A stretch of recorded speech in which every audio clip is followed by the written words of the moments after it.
c'était de rouler dans les Pyrénées. C'est un de mes rêves. Je ne connaissais pas du tout cette région. Et quand j'ai vu qu'il y avait ce triathlon, je me suis dit, bah allez, hop, on y va et on verra ce que ça donne. Avoir envie de se dépasser, oui. Au début, on hésite, on fait quelques petites courses pour se rassurer, et puis après, on se lance dans le bain, et puis on y va, on signe. Ouais, c'est un peu ça au moment où on signe, puis après, on s'entraîne un peu quand même pour pas être trop ridicule le jour J. On sait que l'Altriban, c'est un des triathlons les plus durs au monde. Le paysage aussi, l'authenticité, j'ai pas mal regardé les vidéos et j'ai trouvé ça super sympa. Les vidéos, l'ambiance qu'il y a sur la course, c'est un peu ce qu'on cherche, l'adrénaline et puis le dépassement de soi. Quand on veut quelque chose nature, voir de beaux paysages, ouais, c'est le ressenti par rapport à ce qu'on a pu lire à droite et à gauche. Un triathlon assez nature, ce qui me correspond bien en fait. C'est pas le triathlon bling bling et ça je trouve que c'est super. C'est une course qui me paraissait vraiment sympa, je connais pas les Pyrénées, ça a vraiment l'air authentique avec des paysages magnifiques et une super ambiance.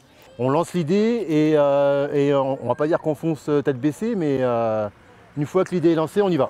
Quand il m'en a parlé, non, j'ai pas hésité. Non. J'ai eu 40 ans au mois de juin là, et de ce fait, je me suis lancé le défi de venir faire l'Altriman. C'était mon premier Ironman il y a un an. Ce sera le deuxième cette année du coup, donc on verra. C'est beau être la 4e fois que je le fais. On ne sait jamais comment ça va se passer et on a toujours peur de plein de choses. Et puis d'un autre côté, on a hâte d'y être, on compte les jours et on est heureux d'être là. Même s'il y a de l'appréhension, c'est un mélange d'appréhension et d'excitation. J'ai toujours été intéressé par les sports un petit peu extrêmes. Je me suis mis au triathlon il y a quelques années, là, le triathlon longue distance. Et puis quand on regarde un petit peu les Ironman qu'on a sur le territoire français, ben celui-là en fait partie. J'ai eu fait du court, des courtes distances, j'ai eu fait un brun, et puis j'ai découvert l'Altri. Et puis en gros ça s'est arrêté là, puisque je reviens ici. Faire des belles rencontres, voir des beaux paysages, la course est accessoire, hein. Ce qui est important ici c'est finir et puis on verra comment ça se passe. J'ai envie de le faire et depuis je l'ai dans la tête et c'est bon, c'est parti. Donc je me suis inscrit et voilà, c'est parti. Le challenge. C'est une histoire de groupe. On y va en groupe et on se motive les uns les autres.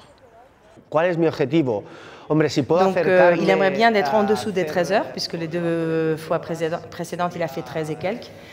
Et son top personnel, ça serait vraiment d'être entre les 5 premiers, ça serait l'année. Donc on va voir. J'ai envie de voir si je peux m'améliorer sur un an. Tu vois, faire mieux au marathon, faire mieux sur le vélo, faire mieux à la natation. Ben, faire un challenge, quelque chose de beau, de grand, d'exceptionnel, d'atypique, voilà, et puis de revenir un petit peu à la source du triathlon où on se bat contre soi-même et pas contre les autres. C'est une force inouïe, c'est la découverte de soi, parce que j'ai fait 14 éditions, mais à chaque fois c'est différent. Donc on se découvre un peu plus à chaque fois. On découvre les autres aussi, parce que l'Altri, on ne court pas contre les adversaires, on court avec. C'est un peu la devise de l'Altri. Hein. Donc c'est des rencontres, c'est une autre famille, hein. C'est une famille. Donc c'est juste unique, hein. Et c'est pour ça qu'on revient.